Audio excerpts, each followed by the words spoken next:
బైబిల్లో నెహెమియా గ్రంథం, నేను రాత్రి ప్రార్థన చేస్తుంటే ప్రభు నన్ను ప్రేరేపించిన ఓ చక్కని మాట. నెహెమియా గ్రంథం 13వ అధ్యాయము 31వ వచనాన్ని చదువుదాం. మరియు కావలసి వచ్చినప్పుడెల్లా కట్టెల అర్పణలను ప్రథమ ఫలమును తీసుకొని వచ్చినట్లుగా నేను నియమించి తిని నా దేవా మేలుకై నన్ను జ్ఞాపకం ఉంచుకొనుము. స్తోత్రం చెప్పండి అందరూ గట్టిగా. ఇది నెహెమియా గ్రంథం యొక్క చివరి మాట. ఇంకా ఆ మాటతో ఆ గ్రంథం ముగించబడుతుంది. అంతేనమ్మా? ఇంకేమైనా ఉందా? అదే మాట. ఇంకా ఆ మాటతో ఇక నెహెమియా గ్రంథం ముగించబడుతుంది. తలలు పైకెత్తి చక్కగా వినండి. నెహెమియా గ్రంథం గురించి, నెహెమియా యొక్క అనుభవాలు మనందరికీ తెలుసు. దేవుడు అతని అప్పటికి ఒక ఉన్నతమైన స్థాయిలో ఉంచారు. ఏంటంటే రాజుకి పానాన్ని అందించే పానదాయకుడు. తన వరకు క్షేమంగా ఉన్నాడు. తనకు ఒక పెద్ద హోదా. రాజుగారికి పానం అందించాలంటే అది అందరికీ లభించే భాగ్యం కాదు. చాలా నమ్మకస్తుడికి మాత్రమే ఆ ఒక అవకాశాన్ని ఇస్తారు. ఎందుకంటే రాజు ప్రాణం చాలా విలువైనది కదండి. Praise the lord. రాజు దెబ్బతిన్నాడు అనుకోండి, రాజ్యమే దెబ్బతింటుంది. కాబట్టి రాజు ప్రాణం చాలా విలువైనది కనుక ఆయన తినే ఆహారం, ఆయన సేవించే పానీయం చాలా విశేషముగా ఉండాలి. మరి రాజుకి పానం అందించేవాడు ఎంతో నమ్మకస్తుడైతేనే తప్ప ఆయన దగ్గర ఉండలేరు. అలాంటి ఒక శ్రేష్టమైన స్థలంలో ఉన్న నెహెమియాకు ఒక వార్త వినిపించింది. ఏంటంటే యెరూషలేం ప్రాకారాలన్నీ కూడా కూలిపోయాయని, యెరూషలేములో ఉన్న ప్రజలకి క్షేమం లేదని, నెమ్మది లేదని తెలుసుకొని ఆయన కొన్ని దినములు ఉపవసించి ప్రార్థించి కన్నీళ్లు విడిచి దేవుని వేడుకున్నాడు. ప్రభువా, ఆ ప్రాకారాన్ని కట్టడానికి, ప్రాకారాన్ని బాగు చేయడానికి ప్రభువా నన్ను పంపించండి, నీ ప్రజల్ని జ్ఞాపకం చేసుకోండి, నీ ప్రజల తప్పితాల్ని మీరు క్షమించండి అని ఓ సుదీర్ఘమైన ప్రార్థన చేసినట్లు నెహెమియా గ్రంథంలో మనకు మొదటి అధ్యాయంలో కనబడుతుంది. ఆ తర్వాత రాజు సమ్ముఖానికి వెళ్ళినప్పుడు రాజు గుర్తుపడతాడు. ఎందుకంటే ప్రతిరోజు రాజు సమ్ముఖాన్ని ఉండేవాడు కదండి. గుర్తుపట్టాడు. ఏంటి నీ మొహం కలత చెందింది, ఆరోగ్యం బాగలేదని. నీ ప్రతిరోజు దేవుని సన్నిధిలో కనబడేవాడివి అయితే నీలో కనిపించే ప్రతి కలవరాన్ని ప్రభు గుర్తుపట్టి దానికి పరిష్కారాన్ని ప్రభు కలుగు చేస్తాడు. హల్లెలూయా. చెప్పండి గట్టి హల్లెలూయా. సరే, రాజు గుర్తుపట్టి ఏమైందంటే అప్పుడు చెప్పాడయ్యా, ప్రాకారాలను కూడా పడద్రోయబడిన పరిస్థితిలో ఉన్నాయంటే అప్పుడు రాజుగారు అంటాడు, సరే నీకు ఎంత సమయం కావాలి? ఆమెను చెప్పడం గట్టిగా. నీకు ఎంత సమయం కావాలి వెళ్ళి ఆ ప్రాకారం నిర్మించడానికని రాజుగారి దగ్గర నుండి సెలవు పొందుకొని ఆయన యెరూషలేముకు వచ్చి యెరూషలేం పట్టణమంతా తిరిగి ఎక్కడెక్కడ పాడైపోయినాయో వాటన్నిటిని ఎలా కట్టాలో, ఎలా బాగు చేయాలో, దానికి ప్రజలకి ఎలాంటి ఒక మోటివేషన్ ఇవ్వాలో అవన్నీ ప్రార్థనాపూర్వకంగా ప్రారంభించారు. ఆయన ప్రారంభించి కొనసాగిస్తుండగా ఎన్నో ఆటంకాలు, అవరోధాలు వచ్చినాయి. వాటన్నిటిని జయించాడు, ఎదిరించాడు, పోరాడాడు, ప్రార్థించాడు, ప్రజలందరినీ పురికొల్పాడు, ప్రోత్సహించాడు. ప్రజలందరూ కూడా ఒక చేత్తో ఆయుధం పట్టుకుని ఇంకొక చేత్తో వాళ్ళు రెండు ప్రాకారాలను కట్టారు. స్తోత్రం చెప్పండి అందరూ గట్టిగా. హల్లెలూయా. మీరు చూడండి, గొప్ప పని చేశానని సంతృప్తి చెందినప్పటికీ ప్రియులారా మనసులో ఏదో బాధ ఆయన మనసులో తొలుస్తూ ఉందండి. వాటన్నిటిని కూడా ఆయన సరిచేసి చివరికి ప్రభు సన్నిధిలో ప్రార్థన చేశారు. ఏమనంటే, నా దేవా మేలుకై నన్ను జ్ఞాపకం చేసుకో. Praise the Lord. దేవా మేలుకై, మంచి కోసం నన్ను జ్ఞాపకం చేసుకోండి. నా జీవితంలో మంచి చేయుట కొరకు నన్ను జ్ఞాపకం చేసుకోండి. మనల్ని ఎవరు జ్ఞాపకం చేసుకోవాలి? చెప్పాలి. ఎవరు జ్ఞాపకం చేసుకోవాలి? దేవుడు మనల్ని జ్ఞాపకం చేసుకోవాలి. ఎవరి జ్ఞాపకాల్లో మనం ఉండాలి? చెప్పాలి. ఎవరి జ్ఞాపకాల్లో మనం ఉండాలి? నన్ను వాళ్ళు మర్చిపోయారండి పాస్టర్ గారు, నా పిల్లలు నన్ను మర్చిపోయారండి, నా భర్త నన్ను మర్చిపోయాడండి, నన్ను చూసి చూడనట్టు వెళుతున్నాడండి. కలిసి 20 ఏళ్ళు కాపురం చేశాను, కలిసి ఆయనతో 20 ఏళ్ళు కాపురం చేశాను, 3 పిల్లల్ని కన్నాను, కానీ ఏదో చిన్న సమస్యల వల్ల విడిపోయాం. నన్ను చూసి కూడా చూడనట్టు వెళ్ళిపోతున్నాడు, నన్ను పూర్తిగా మర్చిపోయినట్టున్నాడు, నన్ను వింత జంతువును చూసినట్లు చూస్తున్నాడు, వింత పశువును చూసినట్టు చూస్తున్నాడు, నన్ను పూర్తిగా మర్చిపోయాడు, ఆయన జ్ఞాపకాలు నేను లేనండి అని ఏడ్చే స్త్రీలందరూ ఉన్నారు. నా పిల్లలు నన్ను పూర్తిగా మర్చిపోయారండి, నా పిల్లలు నన్ను పూర్తిగా అమ్మ అనే అభిమానం కూడా లేదండి, నాన్న అనే గౌరవం కూడా లేదండి, నన్ను పూర్తిగా తనకు ఒక తల్లి ఉందనే సంగతిని అతడు మర్చిపోయినట్టున్నాడు. తనకు ఒక తండ్రి ఉన్నాడు అనే సంగతిని మర్చిపోయాడండి. పూర్తిగా మా జ్ఞాపకాలు వాళ్ళ మనసుల నుండి తొలగిపోయినట్లుంది, తుడిచిపెట్టేసినట్టున్నారు బాబు, మమ్మల్ని మర్చిపోయారు అంటూ ఉంటారు. ప్రియమైన వాళ్ళారా, మనుషులు సరే జ్ఞాపకం చేసుకుంటే మంచిదే, కానీ మనుషుల జ్ఞాపకాలు మనం ఉన్నామో లేదో కానీ మేలు కొరకై దేవుడు మనల్ని జ్ఞాపకం చేసుకోవాలి. స్తోత్రం చెప్పండి అందరూ గట్టిగా. హల్లెలూయా. ఒక మేలు చేయాలి అనుకున్నప్పుడు వెంటనే ప్రభుకు మనం గుర్తుకు రావాలి. స్తోత్రం చెప్పండి అందరూ గట్టిగా. ఏదైనా ఒక వస్తువుని ఇవ్వాలనుకున్న వెంటనే దేవుడికి మనం గుర్తుకు రావాలి. ఒక మంచి కారు వచ్చిందండి, అప్పుడే కంపెనీలో నుండి కొత్త కారు వచ్చింది. ఆ కారు రావగానే ఇది అబ్రామ్కి ఇస్తే బాగుంటుందని అనిపించాలి దేవుడికి. స్తోత్రం చెప్పండి అందరూ గట్టిగా. ఎగ్జాంపుల్కి చెప్తున్నాను, నేను ఆల్రెడీ నాకు మంచి కారే దేవుడు ఇచ్చాడు, ఎగ్జాంపుల్ కోసం చెప్తున్నాను. ఒక మంచిది ఏదైనా ఏంటంటే ఒక మంచి మేలు దేవుడికి ఇవ్వాలనుకున్నప్పుడు మన పేరు మొదటి వరుసలో ఉండాలి. చెప్పండి, నా పేరు మొదటి వరుసలో ఉండాలని చెప్పుకోండి. నా పేరు మొదటి వరుసలో ఉండాలి. నన్ను ప్రభు జ్ఞాపకం చేసుకోవాలి, నన్ను ప్రభు జ్ఞాపకంలో ఉంచుకోవాలి.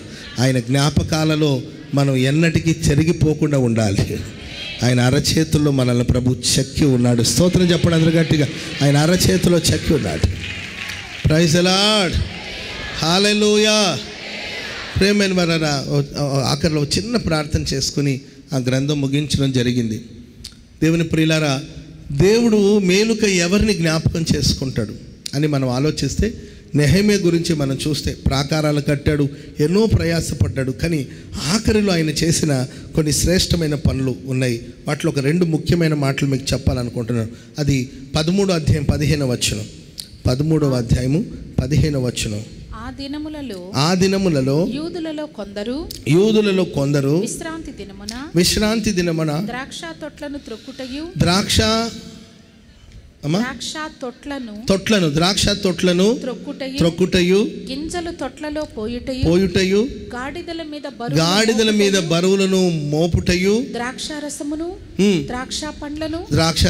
ద్రాక్ష పండ్లను అంజూరపు పండ్లను నానా విధములైన బరువులను విశ్రాంతి దినమున యెరూషలేమునకు తీసుకుని వచ్చుటయు చూచి ఈ ఆహార వస్తువులను ఆ దినమున అమ్మిన వారిని గద్దించితిని. ఆ విశ్రాంతి దినమున ఈ పనులన్నీ చేస్తున్నారు. స్తోత్రం చెప్పండి అందరూ గట్టిగా. విశ్రాంతి దినం అంటే ప్రియులారా, అది దేవుని కోసం ఏర్పాటు చేయబడిన దినం. 6 దినములు ప్రభు పనిచేసి 7వ దినమున విశ్రాంతిని పొందాడు. అది విశ్రాంతి దినం. ఆ రోజు ప్రభు సన్నిధిలో ఉండాలి, ఆ రోజు ప్రభు కోసం ప్రత్యేకించాలి. విశ్రాంతి దినమున యూదులు ఏ పని చేయకూడదు, అది దేవుడు వారికి ఇచ్చిన ఆజ్ఞ. వారికి విశ్రాంతి దినము, మనకు పునరుద్ధానపు దినం. స్తోత్రం చెప్పండి అందరూ గట్టిగా. అది ఆరాధన చేసే దినం, అది దేవుని సేవించే దినం. ప్రాకారాలు అయితే కట్టాడు, కానీ మార్పు అనేది మనుషులో రావాలి. ప్రాకారాలు అయితే కట్టుకొని మేము సెక్యూర్గా ఉన్నామని ఫీల్ అవుతున్నారు, కానీ వాళ్ళ మనస్సు, వాళ్ళ ఆలోచన విధానాలు సరిలేదు. దాన్ని సరిచేయడానికి కోసం వెంటనే ప్రియులారా పూనుకున్నాడు, వాళ్ళని గద్దించాడు. నా మందిరం సమస్త జనులకు ప్రార్థనా మందిరం అనబడునని వ్రాయబడింది. దాన్ని వ్యాపార కేంద్రంగా చేయకూడదు. వ్యాపారాలు జరుగుతున్న పనులు ఏంటండి, ద్రాక్ష తొట్లని త్రొక్కుతూ ఉన్నారు, ఏంటండి గింజల్ని తొట్టులో వేస్తూ ఉన్నారు, ఏంటంటే ద్రాక్ష రసం కావచ్చు, ద్రాక్షాలు కావచ్చు, అంజూరాలు కావచ్చు, ఏంటంటే మోసుకొని యెరూషలేముకి తీసుకొస్తున్నారు. జరిగే పనులన్నీ జరుగుతూనే ఉంది, మళ్ళీ ఆరాధన అంటూనే ఉన్నారు. అప్పుడు వాళ్ళని గద్దించి ఆయన ఆరాధించేవారు పూర్ణ మనస్సుతోను, పూర్ణ ఆత్మతోను, పూర్ణ బుద్ధితోను, పూర్ణ శక్తితోను ప్రేమించాలి, ఆరాధించాలి. చప్పట్లు కొడదాం అందరూ గట్టిగా హల్లెలూయా. మరి ఈరోజు మన ఆరాధన ఎలా ఉంది, దీన్ని మనం సరి చేసుకోవాలి. పూర్ణ మనస్సుతోనే దేవుని ఆరాధిస్తున్నామా, పూర్ణ ఆత్మతో దేవుని సేవిస్తున్నామా, లేకపోతే మన మనసులో ఇక్కడేమో ఆరాధన చేస్తున్నాం, మన మైండ్లో ఏదో రన్ అవుతుంది. వింటున్నామా?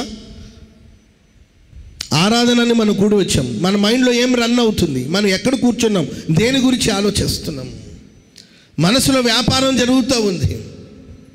కొంతమంది నేను లోపలికి వచ్చేటప్పుడు చూస్తుంటాను, సెల్ ఫోన్లో, నీ వచ్చింది ఆరాధనకి, సెల్ ఫోన్లో కదిలించాల్సిన అవసరం ఏముంది? అప్పుడు ఏ నోటిఫికేషన్ వచ్చిందని దాన్ని చెక్ చేసుకోవాలనుకుంటున్నావు. అప్పుడు ఎవరో మెసేజ్ చేశారని దాన్ని చదవాలనుకుంటున్నావు.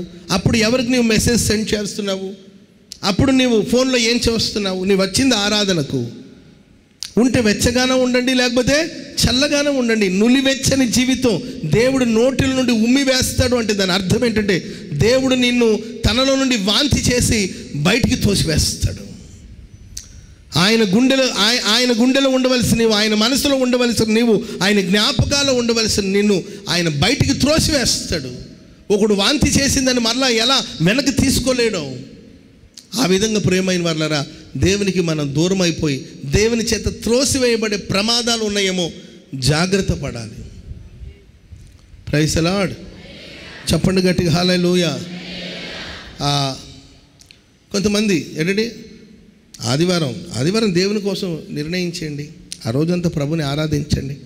వేరే పనులన్నీ పెట్టుకోవద్దు. Praise the Lord. అయ్యా మేము పేదోళ్ళయ్యా. ఎవరంట? మేము పేదోళ్ళయ్యా. ఏదో ఆదివారం కాసేపు ఆరాధన చూసుకుని ఏదో పని చేసుకుంటే దానివల్ల ప్రయోజనం ఉంటుంది కదా అని అంటారు. ఎవరు పేదోళ్ళు? ఎవరు చెప్పండి? Praise the Lord. నీవు అనుకుంటున్నావు గీత గీసుకొని నేను పేదోళ్ళు ఎవరు లేరు. అందరూ డబ్బు ఉన్న వాళ్ళే. ఎవరి స్థాయిని బట్టి వాళ్ళ దగ్గర డబ్బులు ఉన్నాయి. అవసరాన్ని బట్టి వస్తాయి డబ్బులు. Praise the lord. హల్లెలూయా. అవసరం అనుకోండి మనకు, మనం పేదోళ్ళు అనుకుంటాం. అర్థమైందండి. షాపింగ్ వెళ్ళారనుకోండి, మనం పేదోళ్ళమే. షాపింగ్ వెళ్ళారనుకోండి, ఒక వస్తువు నచ్చింది, ఎట్టాటో కొంటాం మనం. డబ్బు ఎట్టో వచ్చిందంటే ఎట్టో వస్తుంది. డబ్బు కావాలనుకుంటే డబ్బు ఎట్టోటో పుడుతుంది. Praise the Lord. ఆ మధ్య ఓ పెద్ద ఆయన ఏంటండి ఫ్రూట్స్ షాప్ దగ్గరికి వెళ్ళి ఒక యాపిల్ ఎంత ఉంటుంది? ఒక కేజీ యాపిల్ ఎంత ఉండొచ్చు? యాపిల్స్ ఒక కేజీ ఎంత ఉండొచ్చు అమ్మా? 100 వస్తుందా? 150కి సరే, ఒక 200 అనుకుందామా? ఒక 200 అనుకోండి. ఒక కేజీ యాపిల్ కొనడానికి వెళ్ళాడు. రోడ్డు మీద బండి మీద యాపిల్ అమ్ముతా ఉన్నారండి. యాపిల్స్ అమ్ముతున్నారు. అప్పుడు ఎంత అని అడిగితే 200 అన్నారు. మనకున్న గొప్ప గుణం ఏం చెప్పనండి? చెప్పాలి, బేరం. Praise the Lord. మా వాళ్ళు ఇస్రాయేల్లో కూడా బేరం మాట్లాడారు. ఇస్రాయేల్ దేశంలో కూడా బేరం ఏంటండి? వాళ్ళు $5 అంటే $2.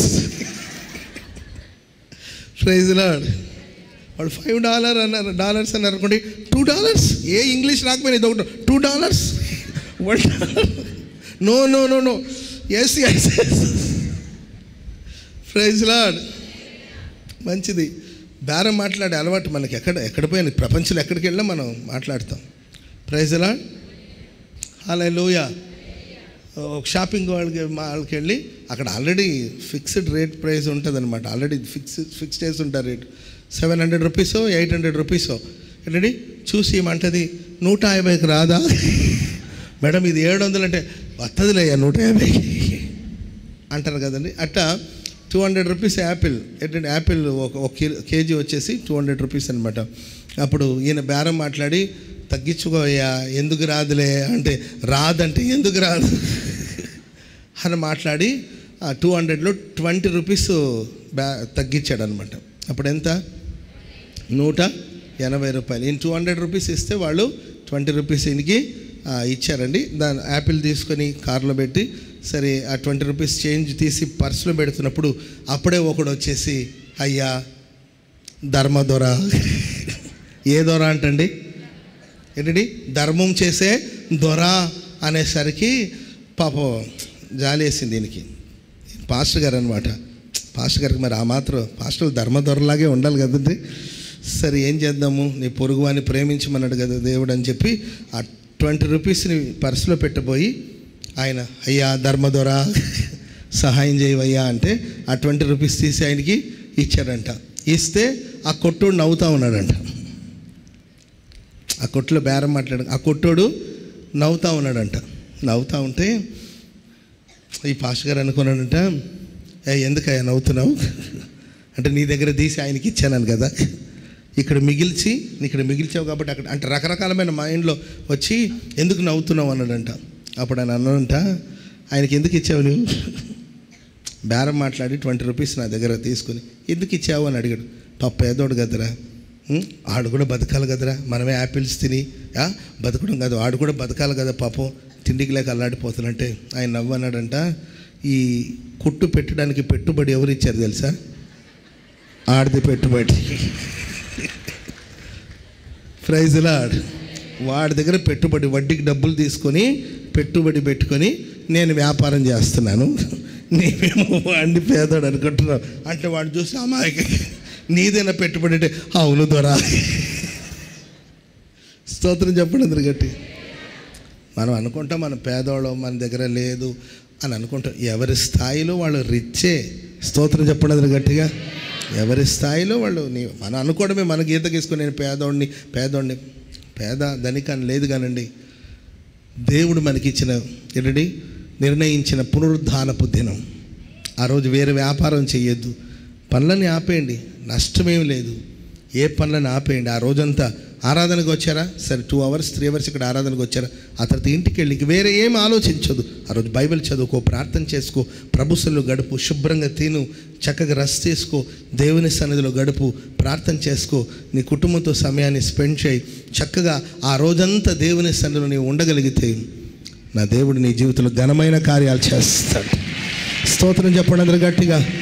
హల్లెలూయా. ఇక్కడ కూర్చొనే ఉంటారా, అక్కడ ఒక 5 పంపించు, ఇక్కడ ఒక 3 పంపించమంటుంటాడు, ఇక్కడ ఆరాధనలో ఉంటూనే ఉంటాడు. Praise the Lord. ఆరాధన నీకే నాయే, అక్కడ 5 పంపించు. 5 లేరంటే పంపించి 5 ఎట్టో చూసి ఆరాధన నీకే నాయేసయ్యా స్తుతి, ఆరాధన నీకే నా. ఏమైందయ్యా, వెళ్ళారా లేదా అంటే నీ ఉండేది ఎక్కడ, నీ నోట వస్తున్న మాట ఏంటి, మధ్యలో 5 3 ఎందుకు? Praise the Lord. ఇక్కడ ఆరాధన చేస్తానుంటుంది, ఆరాధన స్తుతి ఆరాధన, అంతలోపల ఫోన్ వస్తుంది, ఆరాధనలో ఉన్నాను, సైతాన్లా ఊరికి పొద్దుకు ఫోన్ చేస్తున్నావు ఏంటి, సరే కుక్కర్లు పెట్టి వచ్చి నేను తాలింపు పెడతానులే, కుక్కర్లు పెట్టి ఎన్ని కేజీలు తెచ్చావు? 2 ఎక్కడ సరిపోతుంది, ఇంకొక 2 తెప్పించు. ఏంది మాంసం, 4 కేజీల మాంసం కుక్కర్లో వేయాలంట. అర్థమైందండి? కుక్కర్లో పెట్టి నేను వచ్చి తాలింపులు వేస్తాను, ఊరికి డిస్టర్బ్ చేయదు ఫోన్ చేసి, అసలే మా పాస్టర్ గారు తిడుతున్నాడు ఇక్కడ, ఆరాధనని మరలా చేసావేంటి, అసలు నేను ఎవడు ఫోన్ తీయమన్నట్టు. ప్రియులారా, ప్రజలు వ్యాపారం చేస్తున్నారు, వ్యాపార స్థలముగా మార్చారు. మీరు ఆ తర్వాత ఆ సారాంశం అంతా చదవండి. గద్దించాడు, తలుపులు మూసేశాడు, యెరూషలేము ద్వారాలు మూసేశాడు. స్తోత్రం చెప్పడం అందరూ గట్టిగా. ఆయన వచ్చి మీరు ఆ తర్వాత చదువుకోండి. ఉన్నాయమ్మా ఆ టాపిక్ అంతా సిస్టర్ గారు, మా శారోనకు ఉండాలి, ఉన్నాయమ్మా. 21 వచ్చిన, నేను వారిని గద్దించి వారితో ఇట్లాంటిని మీరు గోడ చాటున ఎందుకు బస చేసుకుంటురి. చూడండి, ఆ వ్యాపారం చేసేవాళ్ళు వద్దన్న చెప్పినా కూడా వాళ్ళు ఎక్కడున్నారంటే గోడ చాటున ఉన్నారా లేరండి? మీ హృదయ గోడ చాటున ఉన్నారా లేదా? నీవెన్నా చెప్పుకోపురం పాస్టర్ గారు, గోడ చాటున ఉంటూనే ఉంటారు కొంతమంది. Praise the Lord. అంటే నేను బాహ్య గోడ గురించి చెప్పట్లేదండి, హృదయం అనే గోడ చాటున ఉంటారు. ఎప్పుడు లోపల ప్రవేశిద్దామని గద్దించండి ఈరోజు. Praise the lord.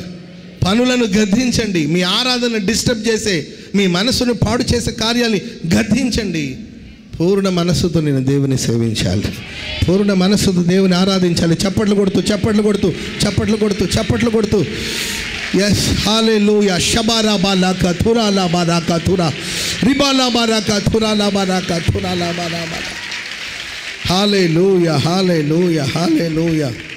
Praise the lord. దేవుని మందిరంలో ఏంటండి పరిపూర్ణంగా ప్రభుని ఆరాధించాలి. ఆరాధనలోనికి వేరే కార్యక్రమాలు ప్రవేశించకూడదు. అది ఇంట్లో ఆరాధించిన, లేకపోతే మందిరంలో ఆరాధించిన, లైవ్లో మీరు ఆరాధిస్తున్నాం. ఆమె ఈ లైవ్లో నుండి ఆ లైవ్లోకి వెళ్తారు, ఆ లైవ్లో నుండి ఈ లైవ్లోకి వస్తారు. ఎక్కడ కుదుటగా ఉండి ఒక చోట, ఇక్కడ ఒక వర్తమానం వింటూనే ఉంటారు, మధ్యలో ఆయన ఏం చెప్తున్నాడని మళ్ళీ దాంట్లోకి వెళ్తారు. ఏదో ఒకటి వినండి, వాక్యమే కదా, ఇక్కడ వింటూనే ఉంటారు, మళ్ళీ దాంట్లోకి వెళ్ళి కాసేపు విని మళ్ళీ దీంట్లోకి వస్తారు.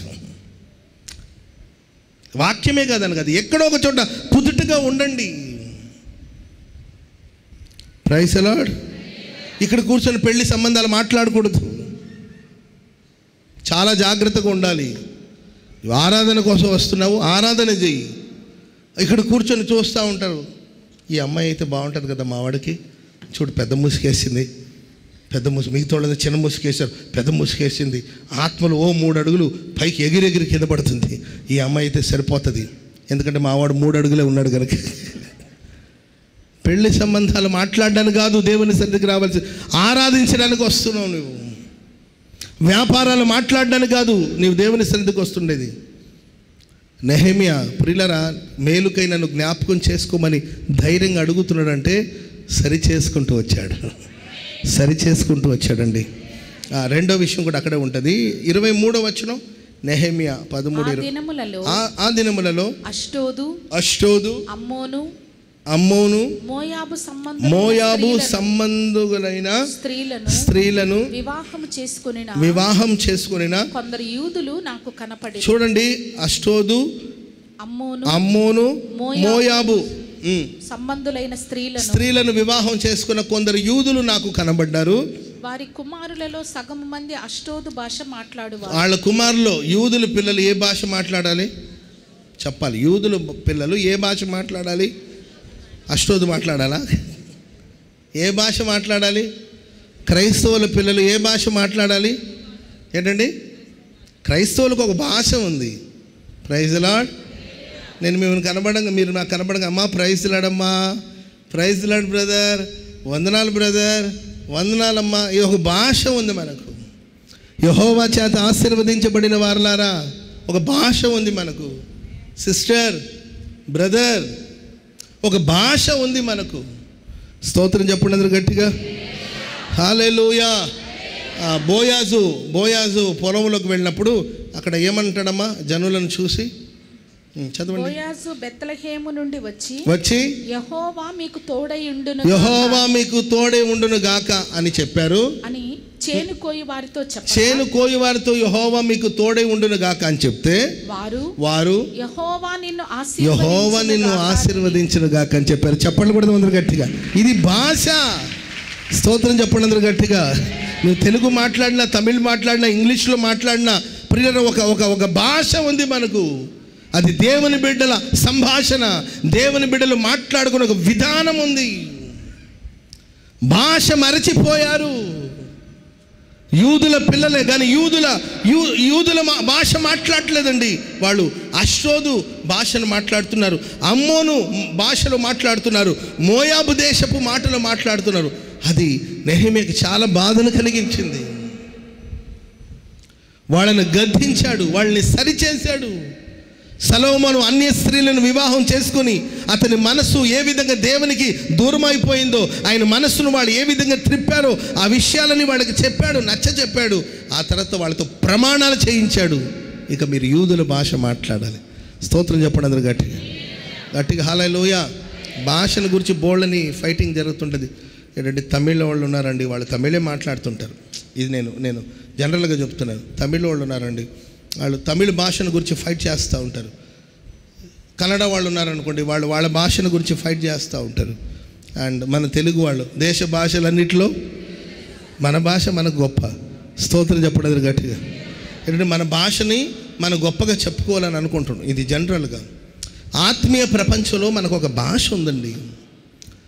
ఆత్మీయ ప్రపంచంలో దేవుని బిడ్డలు, దేవుడు మనకు మన దేవుని బిడ్డలకు తగినట్లుగా, పరిశుద్ధులకు తగినట్లుగా, విశ్వాసులకు తగినట్లుగా మాట్లాడాలి. కానీ ఈరోజు మన భాష ఎలా ఉంది? పోకిరి మాటలు, దరిద్రపు మాటలు, సరసోక్తులు, ద్వంద్వార్థాలతో కూడిన మాటలు, డబుల్ మీనింగ్తో కూడిన మాటలు. ఇవా మనం మాట్లాడాల్సింది? లోకులు మాట్లాడినట్లు మాట్లాడుతున్నారు. దుర్భాషలు, దుర్బోధలు. మరి నేను ఒక సేవకుడిని అయ్యుండి నేను ఇలా మాట్లాడొచ్చా? నేను ఒక విశ్వాసిని అయ్యుండి ఇలా మాట్లాడొచ్చా? నా నోట ఇలాంటి దుర్భాషలు రావచ్చా? ఎక్కడ నేర్చుకున్నారు మీరు ఈ భాష? మీరు ఎక్కడ నేర్చుకున్నారు ఈ భాష? మీకు ఎక్కడ నేర్చుకున్నారు? ఎవరు నేర్పించారంటే ఏదో లోక స్నేహం. 6 నెలలు ఏంటంటే స్నేహం చేస్తే వాళ్ళు అవుతారంట, వీళ్ళు అవుతారంట. కాబట్టి దేవుని బిడ్డలారా, మనకు ఒక మంచి స్వభావం, ఒక మంచి భాష దేవుడు మనకిచ్చాడు. దేవుని బిడ్డలకు తగినట్లుగా ఎవరైనా కలుసుకున్నప్పుడు యెహోవా చేత ఆశీర్వదించబడిన వాళ్ళరా దేవుడు మీకు తోడే ఉండునుగాక. సిస్టర్ ధైర్యంగా ఉండండి, సిస్టర్ ధైర్యంగా ఉండండి, బ్రదర్ ధైర్యంగా ఉండండి. ఈ భాష ఉండాలి మనకు. ఏరా ఏంది ఇది కాదు. బ్రదర్ సిస్టర్ స్తోత్రం చెప్పడం గట్టిగా. ద్వంద్వార్థాలతో మాట్లాడడం అర్థమైందండి, డబల్ మీనింగ్ మాట. ఇవన్నీ మంచి కాదు, ఇవి నేర్చుకోవద్దని చెప్తున్నాను నేను.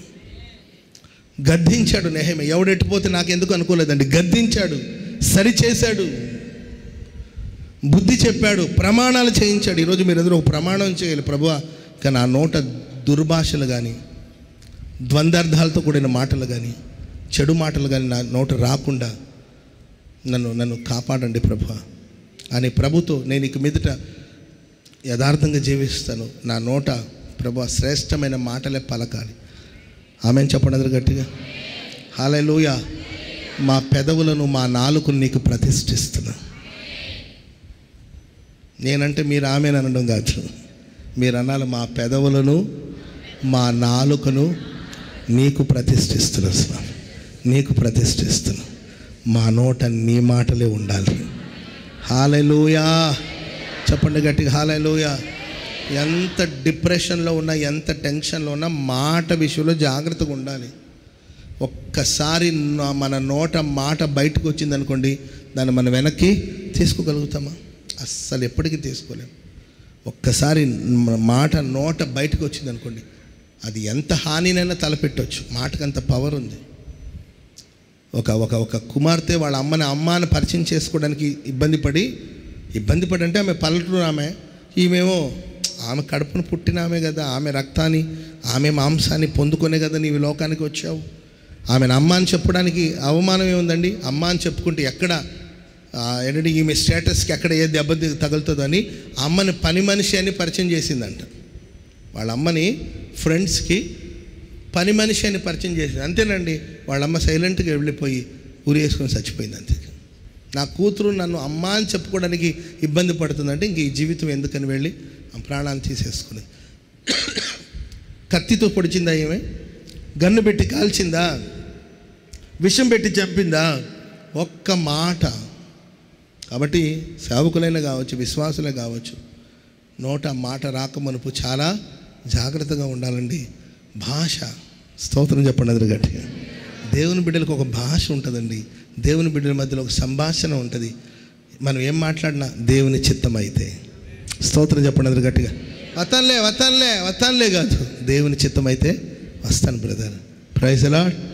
ఆ ఇత్తాన్లే కాదు, ఇత్తాను కాదు, దేవుని చిత్తం అయితే చూద్దాంలే బ్రదర్. Praise lord. దేవుని చిత్తమైతే ఆ చిత్తాన్ని ప్రస్తావిస్తూ ఉండాలి. ఎల్లప్పుడూ ఆయన చిత్తాన్ని గురించి మాట్లాడుతూ ఉండాలి, సన్నిధిని గురించి మాట్లాడాలి, వాక్యాన్ని గురించి మాట్లాడాలి. అందుకే ఎక్కువగా వాక్యాన్ని మనం చదువుతూ ఉంటే మన ఉచ్చారణ, మన సంభాషణలో ఆ వాక్యమే ప్రత్యక్షం అవుతూ ఉంటుంది. హల్లెలూయా.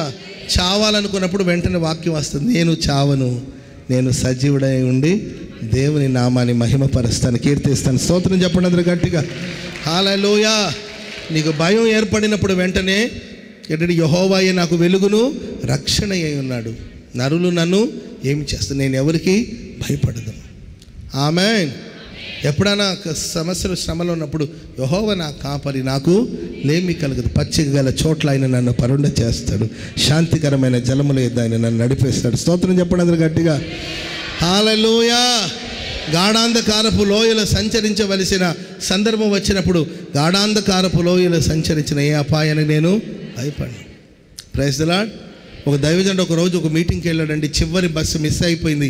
ఆయన ఒక్కడే అర్ధరాత్రి వేళ చీకటి, ఒక్కడే వెళ్ళాలి, బస్సు మిస్ అయిపోయింది. కాలి నడకతో నడిచి వెళుతున్నాడండి. అంత అయోమయం, చీకటి, దారి కనబట్లేదు. హల్లెలూయా. దారి కనబట్లేదు. అప్పుడు వెళుతున్నప్పుడు దారిలో, నా జీవిత యాత్రలో ప్రభువా నీ పాదమే శరణం, ఈ లోకమునందు నీవు తప్ప వేరే ఆశ్రయం లేదు.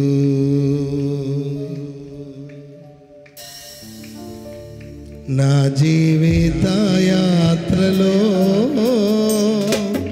ప్రభువా నీ పాదమే శరణం.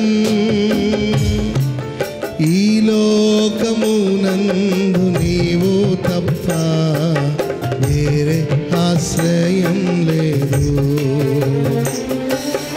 ఈ లోకమునందు నీవు తప్ప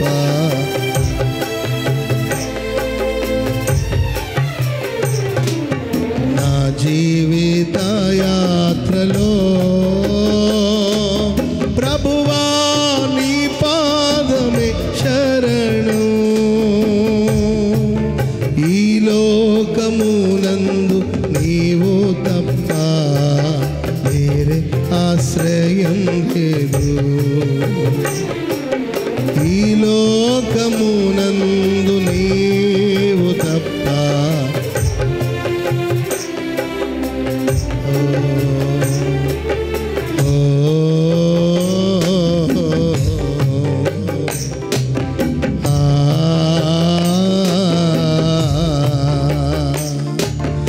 ఈ లోకమునందు నీవు తప్ప వేరే ఆశ్రయం లేదు.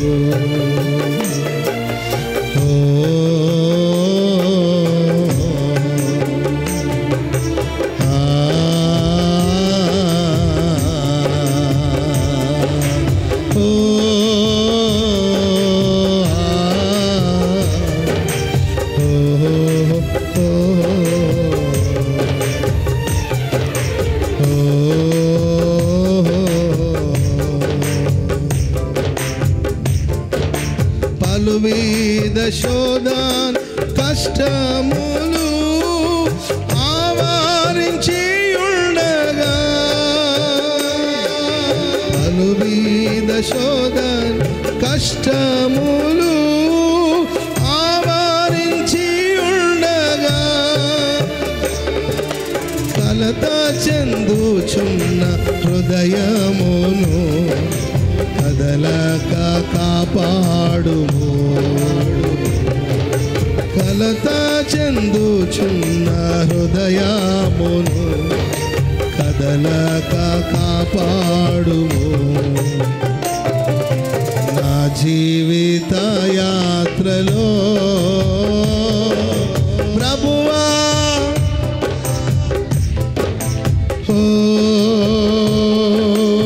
ఈ లోకమునందు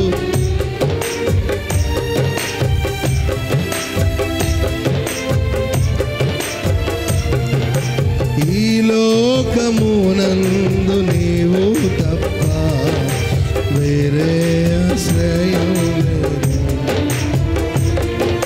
నీ సన్నిధిలో సంపూర్ణమైన సంతోషము కలదు. నీ సన్నిధిలో సంపూర్ణమైన సంతోషము కలదు. నీదు కుడి హస్తములో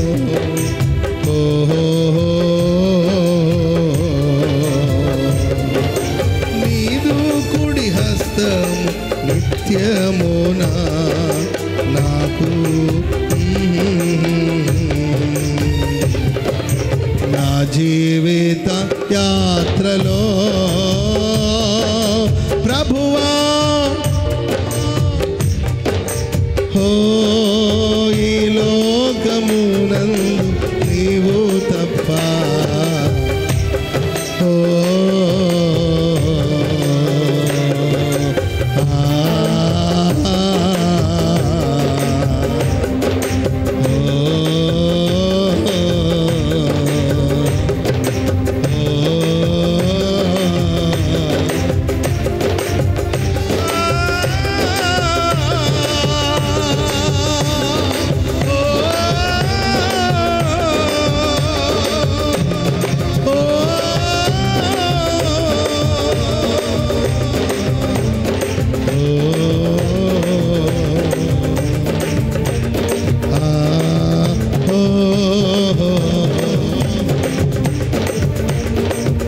ఈ లోకమునందు నీవు తప్ప ఓహో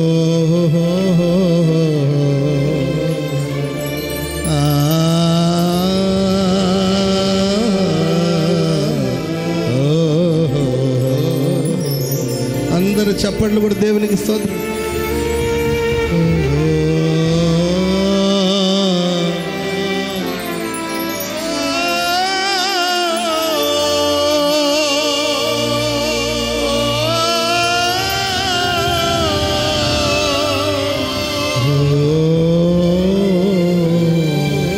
ఈ లోకమునందు నీవు తప్ప.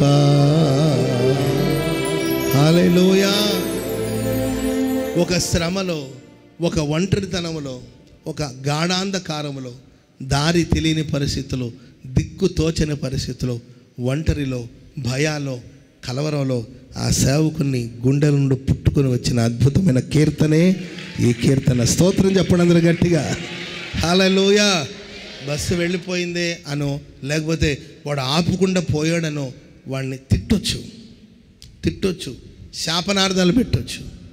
రేపు పోతావరా, నాశనం అయిపోతావరా అనొచ్చు. అర్థమైందండి? బండి ఆపకుండా ఏం చేస్తున్నావురా, గవర్నమెంట్ సొమ్ము తింటున్నావు కదరా, ఆపొచ్చని వాడిని అనొచ్చు, అవకాశాలు ఉన్నాయి. కానీ మనది ఆ రూట్ కాదండి. స్తోత్రం చెప్పండి గట్టిగా. హల్లెలూయా. అది కాదు మన దారి. సరే, జరిగిపోయిన దాని గురించి తిట్టి నా నోరుని ఎందుకు పాడు చేసుకోవడం? నా జీవిత యాత్రలో నీ పాదాలే శరణం, ఈ లోకమందు నీవు తప్ప వేరే ఆశ్రయం లేదు. ఆమెను చెప్పండి గట్టిగా. ఆనాడు ఆ దైవజనుడికి ఇచ్చిన అనుభవం ఈరోజు మనకొక ఆయన ఆరాధించడానికి ఒక కీర్తనగా మారింది. చెప్పండి కొడుతూ దేవునికి స్తోత్రం చెప్పండి. హల్లెలూయా. చెప్పండి గట్టిగా హల్లెలూయా. నెహెమ్యా అంటున్నాడు, మేలుకై నన్ను జ్ఞాపకం చేసుకోండి. నా దేవా మేలుకై నన్ను. మన దేవుని సన్నిధిలో ధైర్యంగా ప్రార్థించాలంటే మరి ఆ ఒక పరిశుద్ధత, ఆ ఆరాధన విధానం ఏంటంటే మనం సరి చేసుకోకుండా మనం బాగు చేసుకుంటే, దేవా నన్ను జ్ఞాపకం చేసుకోమంటే జ్ఞాపకం చేసుకుంటాడా? మేలుకై నన్ను జ్ఞాపకం చేసుకుంటా. నీవు ముందు సరి చేసుకోవాలి. Praise the lord. Hallelujah. Church bell మోగిందండి. ఆ ఊరి జనమంతా పరిగెత్తుకుంటూ మందిరంలోకి వచ్చారు. అక్కడ ఒక సమాధి ఉంచబడి ఉందండి. మామూలుగా ఎవరు పోతే చనిపోయారంటే ఆ చర్చి బెల్ మోగుతుంది. సో ఆ గ్రామంలో ఉన్న వాళ్ళందరూ ఎవరు వెళ్ళారు, ఎవరు చనిపోయారని హడావుడిగా వచ్చారండి. ఆల్రెడీ చర్చిలో ఒక బాక్స్ ఉంచబడి ఉందండి. మరి వెళ్ళిన వెంటనే మనం ముందు ఎవరిని చూస్తామండి? పెళ్ళిలో ఎవరు విశేషమైన వాళ్ళు, ప్రత్యేకమైన వాళ్ళు ఎవరు చెప్పండి? పెళ్ళిలో పెళ్ళి కొడుకు, పెళ్ళి కుమార్తె. సమాధి ఏంటంటే చనిపోయిన వాళ్ళ ఇంట్లో ఎవరు విశేషమైన వాళ్ళు? శవం. అంతే కదండి. అక్కడికి వెళ్తే ఎవరిని చూడాలనుకుంటాం మనం? పెళ్ళికి వెళ్తే పెళ్ళి కొడుకు పెళ్ళి కూతురుని చూడాలని అనుకుంటాం. చనిపోయిన వాళ్ళ ఇంటికి వెళ్తే ఎవరిని చూడాలనుకుంటాం? ముందు మనం వెళ్ళగానే ఎవరిని చూస్తాము? పెట్లో తొంగి చూసి ఆ శవాన్ని చూసి మనం వెళ్తాము. ఆ శవానికి దండం పెట్టేవాళ్ళు కూడా ఉంటారు, అది వేరే విషయం అనుకోండి. సరే, వచ్చిన వాళ్ళందరూ పెట్లో తొంగి చూశారండి. ఒక్కడి ముఖంలో చుక్క రక్తం లేదు. చూసిన వాళ్ళందరూ కూడా సైలెంట్గా వెళ్ళి ఎవరు బెంచ్లో వాళ్ళు కూర్చుంటున్నారు. వెనక్కి వచ్చినాడు, ఏంటి ఎవరు చనిపోయారు, ఎంత ఫీల్ అయిపోతున్నారు అంటే అందరూ వచ్చి తొంగి చూసి వెళ్ళి ఎవరు చూస్తారో వాళ్ళు అలాగా ఫేస్ రీడింగ్ మారిపోయి వెళ్ళి ఓలాగా కూర్చుండిపోతున్నారండి. విచిత్రమైన విషయం, అసలు ఎవరు చనిపోయారంటే ఎవరు చనిపోలేదండి. ఆ పెట్లో దైవ సేవకుడు ఏం చేశారు తెలుసండి? ఓ పెద్ద అద్దం అమర్చాడు. ఆ పెట్లో ఓ పెద్ద మిర్రర్ అద్దం అమర్చి పెట్టాడండి. ఎవరు తొంగి చూస్తే వాళ్ళ ముఖం కనబడుతుంది, ముఖం మాడుచుకొని కూర్చుంటుంది. అర్థమైందా అమ్మ? అర్థమైందా మీకంతా? అర్థమైందా బాబు? అంటే ఎక్స్ప్రెషను, అర్థమైన వాళ్ళ ఎక్స్ప్రెషన్ ఒకలాగా ఉంటుంది, అర్థం కాని వాళ్ళు ఇట్లా చూస్తుంటారు. అందుకోసం అర్థమైంది కదా అందరికీ? ఎవరు ఫేస్ కనబడుతుంది, ఎవరు చూశారో వాళ్ళ ఫేసే కనబడుతుంది. ఒకడు అడక్కని అడిగాడు పాస్టర్ గారితో, కొంచెం అయ్యా ఏం పనులు ఇవన్నీ, ఏదో కొత్తగా జరిపించు ఆరాధన అని కోరుకుంటున్నాను, మరి ఇంత కొత్తగా ఆరాధన జరిగితే బాగుంటుంది అనుకుంటున్నాను, మరి ఇంత కొత్తగా అసలు మమ్మల్ని ఏంటంటే శవాల్లాగా చూపిస్తున్నాం ఏంటంటే. అప్పుడు ఆయన అన్నాడు, జీవించుచున్న వారని పేరుంది కానీ మీరు మృతులే. మీరు మార్పు చెందకుండా మీరు ఆరాధనకు వస్తున్నారా? మీ ముఖం అద్దంలో మీరే చనిపోయిన వాడు కనుక మరణం నుండి జీవానికి దాటండి. చప్పట్లు కూడా మొదలు గట్టి గట్టి గట్టి గట్టి హల్లెలూయా చెప్పండి గట్టిగా హల్లెలూయా. సరే గనుక మార్పు చెందండి కంప్లీట్గా. ఆదివారం ప్రభు కోసం నిర్ణయించుకోండి. మార్చుకోవాలి. ఊరికి నేనేదో చెప్పడం మీరు మీలాగా ఉండడం కాదు. అంటే వండుకోవద్దు తినొద్దు అని చెప్పదు. వండుకోండి, శుభ్రంగా తినండి. అండ్ ఎక్కువ సమయం రోజు ప్రార్థన కేటాయించండి. ఒకరోజు ప్రభు కోసం ప్రతిష్ఠించండి. Praise the lord. 6 రోజులు పని చేయండి చాలండి. 6 రోజులు పని చేసి ఆ రోజుకు 300 300 వస్తుంది. కనీసం 300 సంపాదిస్తారు కదా. 300 కన్నా ఎక్కువగానే మరీ తక్కువలో తక్కువ ఉంటే 200 సంపాదించలేమా ఏంటండి? 6 రోజులు 6 × 2 1200 చాలు. ఇంట్లో 4 ఉన్నారనుకోండి, 4 1200 ఎంతమ్మా? 24 24 అమ్మా 48 అంటే 4000 వారానికి ఒక 5000 అనుకోండి చాలదా? Praise the Lord. ఉన్నదాన్ని బట్టి సర్దుకుందాం. డబ్బు ఎక్కువ ఉన్నప్పుడు 3 కేజీలు మాంసం తిందాం, లేనప్పుడు 1/2 కేజీలు పంచుకుందాం. ఏమైంది? Praise the Lord. అంతేగాని ప్రియులారా ఆదివారం కూడా వెళ్ళి ఆ రోజు కూడా ఏదో పని చేసి ఆ రోజు కూడా ఏదో సంపాదించి మన కోటేశ్వరులు అవ్వాల్సిన అవసరం లేదు. 6 రోజులు పని చేద్దాం, 7 రోజు ప్రభు కోసం ప్రతిష్ఠించండి. Praise the Lord. ఆ ఇళ్ల దగ్గరే ఉండి ఇళ్ల దగ్గర వద్దు. ఆ రోజంతా ప్రభు. ఈరోజు మేము ఆదివారం అండి, ఆ మాట వినబడాలండి. నేను ఆ మాట వినాలని కోరుకుంటున్నాను. ఈరోజు ఆదివారం అండి, మేమేం పని చేయం, ఈరోజు మేము ప్రార్థన చేస్తాం. ఏమైందమ్మా? ఇళ్ల దగ్గర కదా కూర్చొని నీవేం చెయ్యొద్దు, కొట్టేగా. Praise the lord. మేము ఆదివారం అండి, ఈరోజు పని చేయం. మిమ్మల్ని మీరు అలా ప్రతిష్ఠించుకొని చూడండి. ప్రభు మీ జీవితంలో 1 కోటి రూపాయలు ఇస్తానన్నా కూడా ఆదివారం బ్రదర్ రేపు రండి. స్తోత్రం చెప్పడం గట్టిగా.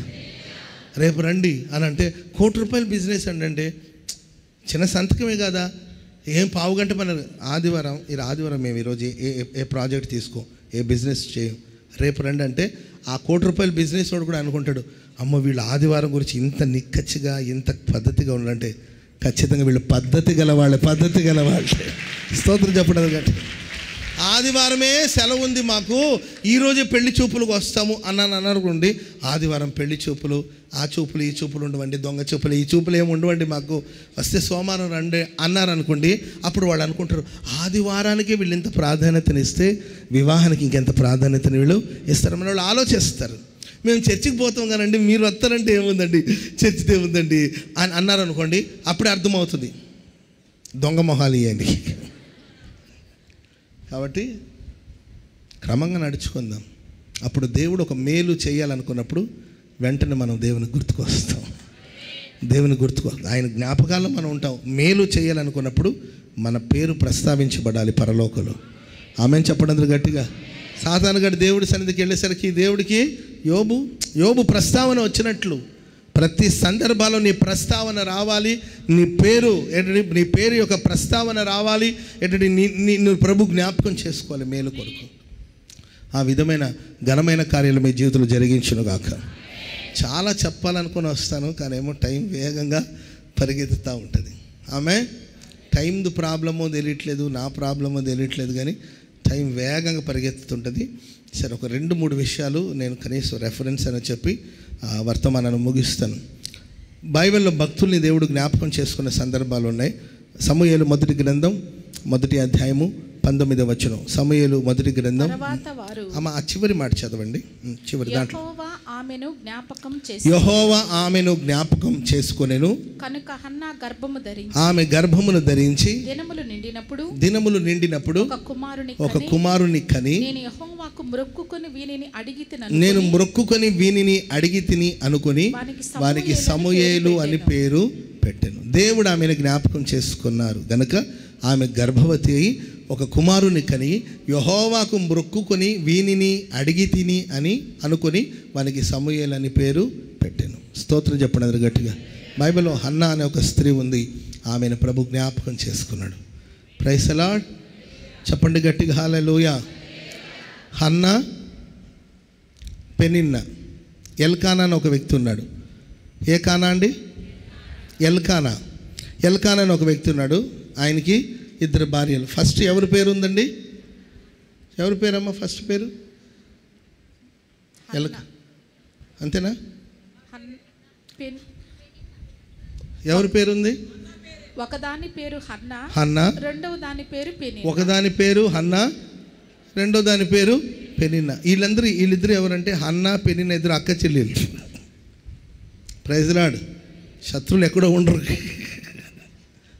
ఒకదాని పేరు హన్నా, రెండో దాని పెనిన్నా. వీళ్ళిద్దరూ ఒక తల్లి గర్భాన పుట్టిన అక్క చెల్లెళ్ళు. ఫస్ట్ హన్నాను పెళ్లి చేసుకున్నాడు ఎల్కానా. ఆమెకి సంతానం కలగకపోయేసరికి తర్వాత వాళ్ళ పేరెంట్స్ ఉండి సరే దానికి ఎట్టు పిల్లలు కలగలేదు కదా, నీవు మీ భావనే చేసుకోమని వాళ్ళు ప్రోత్సహించుంటారు. సరే అన్న కూడా సరేనండి నాకు ఎట్టు పిల్లలు కలగలేదు కదా, సరే మా చెల్లిలే కదా నాకు తోడుగా ఉంటుంది, సహాయం చేస్తుంది, నేను గిన్నె తోముతూ ఉంటే ఆమె కడుగుతూ ఉంటుంది, నేను కూరగాయలు తరుగుతుంటే ఆమె తాలింపులు వేస్తూ ఉంటుంది, నేను అన్నం పొయ్యి మీద పెడితే ఆమె వంచుతూ ఉంటుంది, నేను చపాతీ తయారు చేస్తుంటే ఆమె కాలుస్తూ ఉంటుంది. అర్థమైందండి? ఇట్లా నా చెల్లే కదని వివాహం చేసుకుంటే ఆ పెనిన్నా 10 మంది పిల్లల్ని కనింది. ఎంతమంది పిల్లలండి పెనిన్నాకి? 10 మంది పిల్లల్ని కని వాళ్ళ అక్కని ఒక నీచమైన వ్యక్తిలాగా చూడడమే కాకుండా ఆమెను విసిగిస్తూ వచ్చిందంట. ఆమె ప్రాణానికి విసుగు కలిగేటట్లు చేసింది. కానీ ఆమె 10 మంది పిల్లల్ని కన్నాడు కానండి, తన మనసంతా హన్నా మీదే ఉంది. ఎల్కానాకి స్తోత్రం చెప్పండి అది గట్టిగా. చిన్న ఆమె 10 మంది పిల్లల్ని కన్నప్పటికీ కూడా తన ప్రేమ అభిమానం ఏంటండి ఎవరి మీద ఉందండి? హన్నా మీద ఉంది. అందుకే ఆహారాన్ని పంచేటప్పుడు లేకపోతే వంతులు, దేవుని మందిరానికి వెళ్ళినప్పుడు వంతులు ఇచ్చేటప్పుడు రెండు భాగాలు లేకపోతే 2 పాళ్ళు హన్నాకి ఇచ్చారు. Praise lord. అన్నాకి ఎన్ని పాళ్ళు అండి? పాళ్ళనుందా వంతనుందమ్మా? 2 పాళ్ళు ఎవరికి ఇచ్చారు? హన్నాకి. పెనిన్నాకి ఎన్ని పాళ్ళు? 1 అని మీరు అంటారు, 11 అని నేను అంటాను. అంతే కదండి? హన్నాకి ఎన్ని వంతులు? 2. పెనిన్నాకి ఎంతమంది పిల్లలు? 10 మంది. పెనిన్నా 10 + 1 = 11 పాళ్ళు ఆమెకి 2 పాళ్ళు. అర్థమైందండి? 11 పాళ్ళు తీసుకుని ఈమె ఫోన్లే మా అక్కకు పిల్లలు లేరు కదా అని అనుకోవచ్చు కదండి. వెక్కిరించడో విసిగించడో ఏంటండి, ఇదిగో ఇది మా పెద్దోడికి ఇచ్చాడు, ఇది మా చిన్నోడికి ఇచ్చాడు, ఇది 3 కుమార్తెలు 7 కుమారులు అనుకుంటాను, ఇది చిన్నదానికి ఇచ్చారు, ఇది పెద్దదానికి ఇచ్చారని ఎన్ని చెప్పి ఆమె ప్రాణాన్ని విసిగిస్తూ ఉండేదండి. అందుకే అందరూ భోంచేసేవాళ్ళేమో కానీ పాపం అన్నకి భోంచేయాలని అనిపించేది కాదు, ప్రాణం విసిగిపోయేది. ఎవరిని విసిగిచ్చొద్దండి పాపం. ఎవరైనా బలహీనలు ఉన్నారంటే వాళ్ళ బలహీనతను బట్టి వాళ్ళ దేవుణ్ణి వేడుకుంటారు, మనం వాళ్ళని విసిగించకూడదు. కనీసం నేను అనొచ్చనకూడదండి, స్త్రీలే శత్రువులు అంటుంటారు కదండి, దాంట్లో తోడు పుట్టింది కదా, చెల్లి కదా, విసిగిచ్చి వేధిస్తే అప్పుడు ఆమె వెళ్ళి ఇశ్రాయేలు దేవుడైన యెహోవాకు ప్రార్థన చేసింది. స్తోత్రం చెప్పండి అందరు గట్టిగా. హల్లెలూయా. భర్త ఎంతో ప్రేమిస్తున్నాడు, 2 భాగాలు ఇచ్చాడు, 2 పాళ్ళు ఇచ్చాడు, అయినా ఆమెకి సంతృప్తి లేదని దేవుని సన్నిధిలో వెళ్ళి ప్రార్థన చేసింది. ఆమె ఏమని ప్రార్థన చేసిందంటే, సైన్యములకు అధిపతియగు యెహోవా. ఉందా మా మాట? సైన్యములకు అధిపతియగు యెహోవా, సైన్యములకు అధిపతియగు యెహోవా అని ప్రభు సన్నిధిలో ఆయన ఏమని పిలిచిందండి ఆమె? సైన్యములకు అధిపతియగు యెహోవా. Praise the lord. సైన్యానికి అధిపతి ఎవరండి? సైన్యములకు ఏంటండి 2 సైన్యం ఉంది దేవుడికి. ఒకటి పరలోకపు సైన్యం, రెండవదిగా భూలోకపు సైన్యం. ఆమెన్ చెప్పండి గట్టిగా. హల్లెలూయా. దేవుని సృష్టిలో 2 సైన్యం. ఒకటి పరలోకపు సైన్యం ఏంటంటే సూర్య చంద్ర నక్షత్రాలు, ఇవి పరలోకపు సైన్యం. ఆమెన్ చెప్పండి గట్టిగా. ప్రకృతి దేవుని ఆయుధం. ఆమెన్ చెప్పండి గట్టిగా. ప్రకృతి ఎవరి ఆయుధం అండి? ఏంటంటే సూర్య చంద్ర నక్షత్రాలు. భూమి మీద తుఫాన్ రావాలన్నా, ప్రళయం రావాలన్నా, ఏం జరగాలన్నా ఆకాశంలో జరిగే మార్పును బట్టి, చంద్రమండలాల్లో జరిగే మార్పును బట్టి భూలోకంలో తుఫాన్లు ఇవన్నీ వస్తూ ఉంటుంది. కాబట్టి అక్కడ సూర్య చంద్ర నక్షత్రాలు ఇవన్నీ కూడా దేవుని సైన్యమే. అండ్ భూలోకంలో ఉన్న పశువులు కావచ్చు, జంతువులు కావచ్చు, పక్షులు కావచ్చు, నదులు కావచ్చు, చెట్లు కావచ్చు, ఇవన్నీ కూడా భూలోకపు సైన్యం. ఏమంటది? సైన్యములకు అధిపతిగా. సూర్యుడు సూర్యుడిని కంటాడా? చంద్రుడు చంద్రుడిని కంటాడా? అట్లా కంటూ పోయింటే చంద్రుని కంటూ పోతే మరి ఎన్ని చంద్రాలు ఉండేయో. ఏంటంటే సూర్యుడిని కంటుంటే ఇంక ఎట్టుండేదో. నక్షత్రాలు కనువు. ఆ సృష్టిలో వృద్ధి అనేది ఉండదన్నమాట. ఎలా సృష్టించాడో ఆకాశంలో అలాగే ఉండిపోయి. కానీ చెట్టును కంటదా లేదండి? విత్తనాలు వేస్తుంది, అది కంటది. స్తోత్రం చెప్పండి అది గట్టిగా. హల్లెలూయా. మర్రి చెట్ట ఊడలు దించేది మర్రి చెట్టు కదండి. ఒక పెద్ద మర్రి చెట్టు ఉందంట. ఎవరో అడిగారంట, ఈ చెట్టు యొక్క తల్లి చెట్టు ఎక్కడని అడిగారంట. తల్లి ఎప్పుడో చచ్చిపోయింది, కానీ అది భూమిలో ఆ ఊడలని దించేసింది కదండి. అది మొత్తం పెద్ద మహావృక్షంగా కనబడుతుంది. తల్లి లేకపోయినా దాని యొక్క విస్తరణ, అభివృద్ధి. Praise Lord. దావీదు యేసన్న గారు మన మధ్యలో లేనప్పటికీ ఆత్మీయంగా ఆయన మనల్ని కన్నారు. మనల్ని ఒక బలమైన జనముగా ప్రభువు మార్చారు. స్తోత్రం చెప్పండి అందరూ గట్టిగా. హల్లెలూయా, హల్లెలూయా. అంటే భూలోకంలో ఉన్న సైన్యానికి వృద్ధి ఉంటుంది, అభివృద్ధి ఉంటుంది, సంతానం ఉంటుంది. మనుషులకి పిల్లలు కలుగుతారు. చెట్లు వృద్ధి పొందుతాయి, నదులు వృద్ధి పొందుతూ ఉంటాయి. ఎక్కడో పుట్టిన ఒక నది ఎన్నో భాగాలుగా విభాగించబడి ప్రవహిస్తాయి. జంతువులు వృద్ధి పొందుతుంటాయి, పక్షులు వృద్ధి పొందుతుంటాయి, జలచరాలు వృద్ధి పొందుతుంటాయి. ఇవన్నీ దేవుని సృష్టి. అన్న ప్రార్థనలో ఆంతర్యం ఉందండి. ప్రభు, ఆకాశంలో నీకు ఒక సైన్యం ఉంది, అది వృద్ధి పొందకపోయినా భూమిలో ఒక సైన్యం ఉంది, అది వృద్ధి పొందుతుంది. ఆ సైన్యంలో నేను కూడా ఒక భాగం కదా. మరి సైన్యములకు అధిపతికి యెహోవా, మరి నీ సైన్యమైన నాలో ఆ అభివృద్ధిని, వృద్ధిని, నీ సంతానాన్ని నాకు దయచేయమని ప్రార్థన చేసింది. చప్పట్లు కొడుతూ దేవునికి స్తోత్రం చెప్పండి గట్టిగా. హల్లెలూయా, హల్లెలూయా, హల్లెలూయా. దేవుడు ఆమెను జ్ఞాపకం చేసుకున్నాడు. కనుక ప్రార్థన, మనం చేసే ప్రార్థన మనల్ని ప్రభు జ్ఞాపకం చేసుకుంటాడు. కనుక సరైన ప్రార్థన, విరిగి నలిగిన హృదయంతో చేసిన ప్రార్థన. ఆమె దేవుని సలు ప్రార్థన చేస్తుంటే ఏలి ప్రవక్త వచ్చాడు, ఏలి యాజకుడు వచ్చాడు. ఆయన వచ్చి ఏం ప్రార్థన చేశాడని అడిగాడా? అడగకుండానే ఆయన సమాధానం చెప్పేశాడు. దేవుని సలు నువ్వు చేసుకున్న మనవి నీకు దయచేయునుగాక. ఆమె ఏం ప్రార్థన చేసిందో కూడా తెలీదు, కానీ నువ్వేదైతే మనవి చేసుకున్నావు అది నీకు దయచేయునుగాక. ఎల్కానా ఏ వంశానికి చెందినవాడు అంటే లేవి గోత్రపు వాడు. ఏ గోత్రం అండి? ఎల్కానాది ఏ గోత్రం? లేవి గోత్రం. లేవి గోత్రపు వాళ్ళు ఎక్కడుండాలి చెప్పాలి? ఎక్కడుండాలి? లేవి గోత్రపు వాళ్ళు మందిరంలో ఉండాలి. లేవి గోత్రపు వాళ్ళు సేవ చేయాలి. కానీ ఏటేటా వస్తాడంటే సంవత్సరానికి ఒకసారి ఆయనకి ఛాన్స్ అనమాట.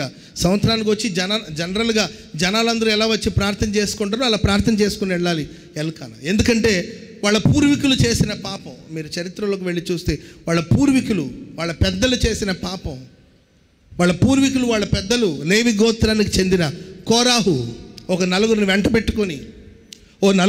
పెట్టుకొని మోషే నాయకత్వాన్ని ఎదిరించి, మోషే నాయకత్వానికి విరుద్ధంగా లేచి, ఎవరు వాళ్ళంతా బంధువులే, అందరూ లేవి గోత్రం నుండి వచ్చిన వాళ్ళు. కొందరికి దేవుడు యాజకత్వాన్ని ఇచ్చాడు, నాయకత్వాన్ని ఇచ్చాడు, ఇంకొంతమందికి పరిచర్యను దేవుడు ఇచ్చాడు. మనకిచ్చిన పరిచయలో మనం సంతృప్తిగా బ్రతకాలి. ఆమెను చెప్పండి అందరూ గట్టిగా చెప్పండి. దేవుడు నాకు ఇచ్చిన పరిచయలో నేను సంతృప్తిగా ఉంటానని చెప్పండి. దేవుడు నాకు ఇచ్చిన పరిచయలో నేను సంతృప్తిగా ఉంటాను. హల్లెలూయా, హల్లెలూయా. చంటి వాళ్ళకి దేవుడు ఒక పరిచయం ఇచ్చాడు, కీబోర్డ్ వాయించడం. ఆయన ఎప్పుడు కీబోర్డ్ వాయిస్తూ ఉంటారు. ఆ పరిచయంలో సంతృప్తిగా ఉన్నాడు ఆయన. అంతే తప్ప ఒకరోజు అబ్రాహ్మణ మైక్ ఇస్తే నేను ఒక ప్రసంగం చేస్తున్నాను అడగలేదు కదా. ఎప్పుడైనా అడిగావచ్చు అంటే ఇప్పుడు బ్రహ్మాండంగా ప్రసంగం చేస్తాడు, తనకు కూడా వచ్చు వాక్యం. చిన్నప్పటి నుండి వాళ్ళు దేవునిలో ఉన్నారు. అండ్ వాళ్ళ నాన్నగారు మంచి కవి. స్తోత్రం చెప్పండి అది గట్టిగా. బోళ్ళని వాళ్ళ నాన్నగారు రాసిన పాటలు చాలా ఉన్నాయి. ఆమె మన మినిస్టర్స్లో కూడా చాలా పాటలు ఉన్నాయి. యేసన్న గారు పాట రాసేటప్పుడు వాళ్ళ నాన్నగారిని దగ్గర పెట్టుకొని కలిసి పాటలు రాసిన సందర్భాలు చాలా ఉన్నాయి. స్పిరిచువల్ ఫ్యామిలీ, ఆత్మీయ కుటుంబం చంటి వాళ్ళ ఫ్యామిలీ. దేవుడు తనకు ఒక పరిచయం ఇచ్చారు. ఆ పరిచయం నమ్మకంగా చేసుకుంటున్నాను. స్తోత్రం చెప్పండి అందరూ గట్టిగా. హల్లెలూయా. ఎప్పుడు నీవే చెప్తావు అబ్రాహ్మణ, ఒకసారి నాకు మైకి నేను ఒక గంట ప్రసంగం అని ఏ రోజు అడగలేదు కదా. Praise the Lord. ఎవరికి ఇచ్చిన పరిచర్య వాళ్ళు ఆ పరిచర్య సంతృప్తిగా ఉండాలి. అట్లా చెప్పుకుంటే మన చర్చ్ ఎల్డర్స్ ఉన్నారు చాలామంది. ఒక రకంగా చెప్పాలంటే వాళ్ళు ప్రభు నమ్ముకున్నప్పుడు నేను ఇంకా పుట్ల. మన సంఘ పెద్దలు కొంతమంది ఉన్నారు, వాళ్ళు పరిచర్యలోకి వచ్చినప్పుడు, లేకపోతే సేవలో వాళ్ళు సహకారులుగా మారినప్పుడు, లేకపోతే వాళ్ళ ప్రభు నమ్ముకున్నప్పుడు నేను పుట్ల. Praise the lord. ప్రేమక్క గారి సేవకు వచ్చి ఎన్ని సంవత్సరాలక?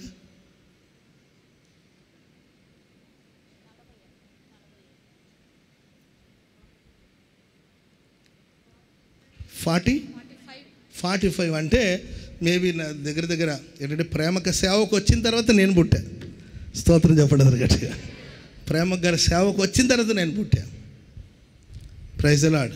అంటే ప్రేమక సేవకు వచ్చిన ఒక 2 ఏళ్ల తర్వాత నేను పుట్టినట్టున్నారు ఏంటండి. మరి అప్పటి నుండి దేవుని సేవలో ఉన్నారు. కానీ నేను చెప్పే బోధంతా వింటూనే ఉంటారు పాపాక. ప్రతి వారం కూర్చొని ఏంటండి వాక్యంలో వాళ్ళు. ఇంకా చెప్పనండి, నేను బైబిల్ కాలేజ్ చేసినప్పుడు అక్క ఆ ప్రిన్సిపల్ బైబిల్ కాలేజ్కి ప్రేమక్క గారు చెప్పిన బోధన నేను కూర్చొని నేను స్టూడెంట్ని, ప్రేమక్క గారి student. Praise the lord. Hallelujah. ప్రేమక్క గారు మాకు ప్రిన్సిపల్ అనమాట. నేను బైబిల్ కాలేజ్ చేసినప్పుడు దాని ప్రిన్సిపల్ ప్రేమక్క గారు. హల్లెలూయా. చెప్పుకుంటూ వెళితే ఏంటండి ఎందరో గొప్పవాళ్ళు ఉన్నారు. కానీ దేవుడు మనకిచ్చిన ఆ పరిచర్యలో ఏ రోజు కూడా ప్రేమక్క గారు, ఏందయ్యా నీవు చెప్పేది, నేను మీ టీచర్ని, నేను మీ ప్రిన్సిపల్ని అయ్యా, ఏంది నీ వారం చెప్పేది, ఒక వారం నాకు మైకి చెప్తాను అలా. ఎప్పుడన్నా నేనే అక్క కొద్దిసేపు వాక్యం చెప్పమని ఎప్పుడన్నా చెప్తే, ఎందుకులే పాస్టర్ గారు మీరు చెప్పండి అంటుంటారు. ఎప్పుడో న్యూ ఇయర్ సర్వీస్ అప్పుడు ఎప్పుడైనా కొద్ది 2 మాటలు చెప్పండి అక్క అని అక్కకు చెప్తే ఒక 10 నిమిషాలు అట్లా చెప్పి మళ్ళా మీరు చెప్పండి పాస్టర్ గారు అని అప్పు చెప్తూ ఉంటారు. దేవుడు మనల్ని ఏ స్థలంలో ఉంచితే అక్కడ మనం సంతృప్తిగా బ్రతుకుడు నేర్చుకోవాలి. చప్పట్లు కొడదాం అందరూ గట్టి గట్టి గట్టి గట్టి గట్టి. హల్లెలూయా. సంతోషమందైన శ్రమలయందైన నా స్తుతి కీర్తన ఆదా, దీన స్థితి యందునా సంపన్న స్థితి యందున, దీన స్థితి యందున సంపన్న స్థితి యందున. హల్లెలూయా. చాలు, ఆ లైన్ చాలు, టైం లేదు, ఆ లైన్ చాలు. దీన స్థితిలోనైనా సంపన్న స్థితిలోనైనా సంతృప్తిగా ఉండడం మనం నేర్చుకోవాలి. కానీ ఈ ఎల్కానా వాళ్ళ పూర్వీకులు సంతృప్తిగా ఉండలేకపోగా ఒక టీంని ఫామ్ చేసి వెళ్ళి నాయకత్వానికి వ్యతిరేకంగా లేస్తే, అప్పుడు మోషే దేవుని సన్నిధిలో సాగిల పడితే భూమి నెరలు విడిచి కోరాహు అతనితో ఉన్న వాళ్ళందరూ భూమిలోనికి దిగిపోయారు. కానీ కోరాహు కుమారులు చావలేదు. ఎందుకంటే వాళ్ళు ఆ తండ్రి పాపంలో పాలిభాగస్తులుగా మారలేదు. తండ్రి అయినా తల్లి అయినా తప్పు చేసి అమ్మ తప్పు అని చెప్పే పిల్లలు కావాలి. అమ్మ ఒక వాగుతుంది, అమ్మ మాట్లాడకూడదు తప్పు అనాలి. తల్లిదండ్రులు గౌరవించాలని చెప్పి వాళ్ళు ఏం మాట్లాడినా మనం ఊరుకొని తప్పుగా మాట్లాడి తప్పు మాట్లాడకూడదు. నాన్న లంచ్ని తెచ్చి నాకు బైక్ కొనియాల్సిన అవసరం లేదు, నీతితో సంపాదించే డబ్బే, అది నాకు శాపంగా మారకూడదని పిల్లలు చెప్పాలి. మోసాలు చేసి వద్దు నాన్న, మోసాలు డబ్బు వద్దు. భార్య భర్తకు చెప్పాలి, మోసాలు చేసి వద్దు, లేనిపోని శాపాలు తేవద్దు, నా ఇంటికి మన ఇంటికి శాపాలు తీసుకురావద్దు అని చెప్పాలి భార్యలు. ఫ్రిడ్జ్ తెచ్చాడంటే ఎట తెచ్చాడు కనుక్కోవాలి. ఫ్రిడ్జ్ని ఏంటంటే ఫ్రిడ్జ్కి దండం పెట్టడం కాదు, ఏసీ తీసుకొచ్చి పెట్టంటే ఓ చల్లగా ఉందన్న కాదు. ఏంటండి ఆ చల్లగా ఉన్న ఏసీ వెనకాల ఉన్న పాపం ఏంటో కూడా తెలుసుకోవాలి. ఆయననే ఎందుకు పాపం చేస్తుంటే ఈమె టార్చర్ భరించలేక ఆ లంచాలో ఏదో ఒకటి చేసి మొత్తం మీద చల్లగా ఏసీ తెస్తే నువ్వు ఆ చల్లగా ఏసీ వేసుకుని పడుకునే వరకు శాపం వస్తుంది. ఆ ఏసీ వచ్చిన కాడ నుండి నీకు ఆరోగ్యం బాగోట్లా, ఊపిరాట్లా, శాపం. వాళ్ళు చేసిన పాపం, ఆ శాపాన్ని వీళ్ళు తెచ్చుకోలేదండి. మేము దీనిలో నానా నడిపింపుకు వ్యతిరేకంగా దేవుని సేవకులకు వ్యతిరేకంగా మాట్లాడొద్దు అని చెప్తుంటే వినకుండా ఆయన వెళ్ళాడు, ఆయన పాతాళలో దిగిపోయాడు. వీళ్ళు మాత్రం దేవుని మందలో ఉండి చూస్తుండిపోయారు. కోరాహు కుమారులు ఆ వంశంలో వచ్చిన వాడే ఎల్కానా. సరే, మన వాక్యాన్ని గమనిస్తూ వస్తే ప్రియులారా, వ్యతిరేకంగా లేచారు కనుక ఆ ఫ్యామిలీని దేవుడు దూరం పెట్టలేదు కానండి, సంఘం దూరం పెట్టేసింది. ఎందుకంటే వాళ్ళ నాన్న చేశాడు కాబట్టి వీళ్ళు కూడా ఎప్పటికైనా ప్రాబ్లంగా మారుతారని వాళ్ళని దూరంగా పెట్టి చివరికి ఎల్కానా సంవత్సరానికి ఒకసారి జనాల్లో మధ్యలో వచ్చి దండం పెట్టుకుని వెళ్ళే స్థితి వచ్చింది. అర్థమైందండి? దేవుడు దూరంగా పెట్టలే, మనుషులు దూరం చేశారు. చట్టాలు ఏం లేవు, కోరాహు వంశస్థులు సేవ చేయకూడదు, చట్టాలు ఏం లేవు. కానీ మనుషులు దూరంగా పెట్టి దుష్టుని ఫ్యామిలీ అంటే కొంచెం దూరంగానే పెడతారు కదా, దూరంగా పెట్టి ఎంత దూరం అయిపోయారంటే సంవత్సరానికి ఒకసారి జనాల్లో వచ్చి ఆయన కూడా దండం పెట్టుకుని వెళ్ళే పరిస్థితి వచ్చింది. అందుకే హన్నా ప్రార్థన చేస్తుంది, అయ్యా ఈ శాపం ఏదో ఒక రకంగా ఆ రోజు కోరాహు చేసిన పాపాన్ని బట్టి అది శాపంగా మారి మేము నీ కృపకు దూరంగా వెళ్ళిపోయాము. ఈ వంశంలో ఎవరు దేవుని మందులు నిలబడి సేవ చేయలేకపోయారు. నీ సైన్యములకు అధిపతి యెహోవా, నీవు ఒక కుమారుని నాకు ఇస్తావు. ఆ కుమారుడు మా పూర్వీకులందరూ దేవుని సేవలో నిలబడకుండా, యాజకత్వం చేయకుండా, సేవ చేయకుండా ఉన్నారు కదా, వాళ్ళందరూ చేయలేని ఆ సేవను ఈడు తన జీవితం ద్వారా, సమూయేలు తన జీవితం ద్వారా, తన జీవితం అంతా నీ మందిరంలోనే ఉండాలి. చప్పట్లు కొడదాం అందరూ గట్టిగా హల్లెలూయా, హల్లెలూయా. శాప విమోచన జరిగింది హన్నా ప్రార్థన ద్వారా. శాప విమోచన, పాపాలు శాపాలు కొంతమంది అంటుంటే చేతబడులు చేశారు అవి అంటారు. నీ ప్రార్థన ద్వారా ఆ శాప విమోచన జరగాలి, పాపము నుండి విడుదల కలగాలి. తరతరాలుగా వేధిస్తూ వచ్చిన సమస్యలు నీ ప్రార్థన ద్వారా ఒక గొప్ప పెనుమార్పును తీసుకుని రావాలి. నీ ప్రార్థన ద్వారా మహిమ కలిగిన కార్యాలు జరగాలి. ప్రభు నిన్ను జ్ఞాపకం చేసుకుంటాడు. ప్రైజ్ ది లార్డ్, హల్లెలూయా. ఆ తర్వాత 2వ అధ్యాయం ముగించేస్తాను ఇది ఒక పాయింట్తో. దేవుని చిత్తమై చూద్దాం, ఎప్పుడైనా ఈ సబ్జెక్ట్ కంటిన్యూ చేస్తాను. సమూయేలు మొదటి గ్రంథం 2వ అధ్యాయం మొదటి వచనం అండ్ 11వ వచనం కూడా చదవండి. మరియు హన్నా విజ్ఞాపన చేసి ఇలాగ నేను నా హృదయం, చూడండి ఇక్కడ ఒక పాట ఉంది, ఆ పాట కూడా విజ్ఞాపనే. Praise the lord. అదొక పాట ఒక పాట శైలిలో ఉంటుంది ఆ పాటలు. ఆ మాటలు ఏంటంటే విజ్ఞాపన చేసి ఇట్లా నేను. మొదటి అధ్యాయంలో ఆమె ప్రార్థన చేసుకుంటే దేవుడు ఒక మగ పిల్లవాడిని ఇచ్చారు, సమూయేలు అని పేరు పెట్టింది. ఆ పుట్టిన బిడ్డని దేవుని మందిరం తీసుకొచ్చింది. పాలు విడిచిన తర్వాత ఆ బిడ్డని దేవుని మందిరానికి తీసుకొచ్చింది. పాలు విడిచేదాకా నేను మందిరానికి రానని భర్త ఎల్కానాతో చెప్తే, మామూలుగా యూదులకున్న ఆచారం ఏంటంటే ఒక స్త్రీ ఒక మొక్కుబడి చేసుకునేది అనుకోండి, దాన్ని రద్దు చేయడానికి భర్తకు అధికారం ఉంటుంది. ఎవరికి అధికారం ఉంటుందండి చెప్పాలి? యూదుల ఆచారం. మన దగ్గర రద్దు చేయమని చూద్దాం. Praise the Lord. ఆడవాళ్ళు ఏదైనా ఒకటి చట్టం తీసుకొచ్చారనుకోండి, భర్తను రద్దు చేయమని చూద్దాం. ఆయనకు ఆస్కార్ అవార్డు ఎదురికొచ్చు, రద్దు చేయమని చూద్దాం. Praise the Lord. మన దగ్గర చల్లదనుకోండి, యూదులకి ఒక స్త్రీ ఒక మొక్కుబడి చేసుకోవడం లేకపోతే ఏదో ఒక తీర్మానం చేస్తే భర్త నో వద్దంటే రద్దు చేయొచ్చు. ఈమెం మొక్కుబడి చేసుకుని నా కుమారుని సేవకి ఇస్తానని చెప్పి, అర్థమైందండి? రద్దు చేసే అధికారం ఎవరికి ఉంది? భర్తకు. ఈ మనింది, అయ్యా నేను ఇలా మొక్కుబడి చేసుకున్నాడు, పాలు విడిచిన తర్వాత తీసుకొస్తానంటే అప్పుడు ఆయన నీ మనసుకు ఎలా నస్తుందో, నీకు ఎలా తోస్తుందో, నీ దృష్టికి ఏది మంచిదని అనిపిస్తుందో అది చేయమన్నాడు. మంచి భర్త ఎల్కానా. స్తోత్రం చెప్పండి అందరు గట్టిగా. హల్లెలూయా. భార్య అభిప్రాయాన్ని కూడా గౌరవించేవాడు మంచి భర్త. Praise the Lord. అట్లా కాదు ఇట్లా కాదు అట్లా కాదు అంటుంటే అట్లా కాడ తీసుకుంటాను. సో గౌరవించి సరే నీకు ఎలా, నీ దృష్టికి ఎలా మంచిది అనిపిస్తుందో అలా చేయి, మేము వెళ్తామని వాళ్ళు దేవుని మందిరానికి వెళ్ళారు. వాడు పాలు విడిచిన తర్వాత ఆ బిడ్డను తీసుకొచ్చి సమూయేలు దగ్గర తీసుకొచ్చి మాట్లాడుతుంది, అయ్యా నేను ఒకరోజు వచ్చినప్పుడు నన్ను తాగుబోతు అనుకున్నావు కదా, అప్పుడు నీవు ఇలా అన్నావు, దేవుడు నన్ను జ్ఞాపకం చేసుకున్న నా కుమారుని దేవుడు దయచేసి ఇతడే సమూయేలు అని మాట్లాడుతున్నప్పుడు అక్కడ సమూయేలు యెహోవాకు మ్రొక్కెను. Praise the lord. నా అభిప్రాయంలో పిల్లల్ని కనడం గొప్ప కాదండి, వాళ్ళని గొప్పగా పెంచడమే గొప్ప. మీ అందరినీ ఇక్కడ సమకూర్చడం గొప్ప కాదు. అమ్మ గుంపులుగా వస్తున్నారు, 3 ఆరాధనలు జరుగుతుంది, 7 ఆరాధనలు కూడా జరగవచ్చు ఫ్యూచర్లో. ఇది కాదండి నా ముఖ్యం, మీ అందరినీ సరిగా పెంచడం కూడా ముఖ్యం. మిమ్మల్ని తిట్టినా, గద్దించినా, బుద్ధి చెప్పినా, మీ ముందు కన్నీళ్లు విడిచి కన్నీళ్లతో మీకు బుద్ధి చెప్పినా, మిమ్మల్ని నవ్వించిన, మిమ్మల్ని ప్రోత్సహించిన, అంటే మిమ్మల్ని తిట్టినా, ఒకవేళ మిమ్మల్ని గద్దించినా, మిమ్మల్ని సరిచేసినా, మిమ్మల్ని సరిగా పెంచకపోతే మీ అందరిని సమకూర్చి ఏం లాభం అండి? మీ అందరూ నేను సమకూర్చడం గొప్ప విషయం కాదు, మీ అందరిని సరిగా పెంచవలసిన బాధ్యత కూడా నాకుంది. మీరు సరి అయిన మార్గంలో నడవకపోతే నేను నా సేవలో ఫెయిల్ అయిపోయినట్టే కదండి. దైవజుడు అంటాడు, మీరు నిలిచి ఉంటే నేను బ్రతికినట్లే. మీకు అర్థమవుతుందండి? మీరు నిలిచి ఉంటే నేను బతికినట్లే. మీరు పడిపోయారనుకోండి, నేను చెప్పాలి. మీరు పడిపోతే చెప్పండి, కంటిన్యూ చేయండి, ఆ మాట చెప్పండి, తప్పేం లేదు.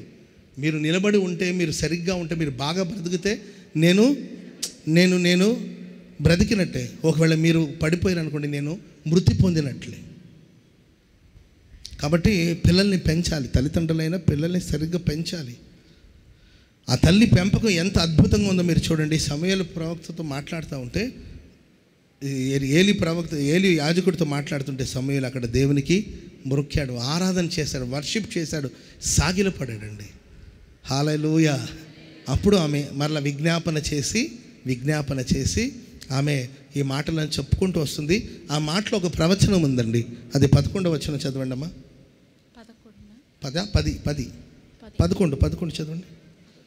తర్వాత సరే 10వ వచనం చదువు. తాను నియమించిన రాజునకు ఆయన బలమిచ్చును, తాను అభిషేకించిన వానికి అధిక బలమిచ్చును. ఇంకొకసారి చదవండి అమ్మా. 10వ వచనం స్క్రీన్. యెహోవా నాశనం అవుతారు, పరమండలములో నుండి ఆయన వారిపైన ఉరుము వలె గర్జిస్తాడు, లోకపు సరిహద్దులలో నుండి వారికి ఆయన తీర్పు తీరుస్తాడు. తాను నియమించిన రాజునకు ఆయన బలమిస్తాడు, అభిషేకించిన వాడికి అధిక బలమును కలుగు చేస్తాడు. Praise the Lord. అప్పుడు యూదులకి రాజు ఉన్నాడా?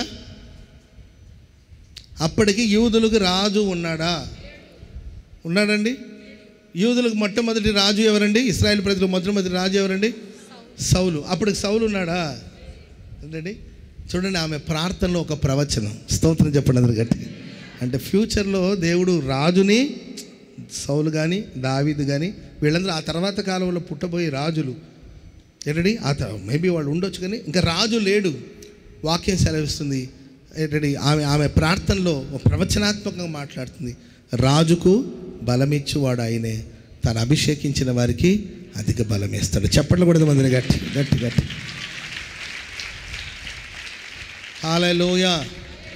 దేవుడు హన్నాని జ్ఞాపకం చేసుకుని, నిన్ను నన్ను మనల్ని దేవుడు జ్ఞాపకం చేసుకుంటే ప్రార్థన. Praise the lord.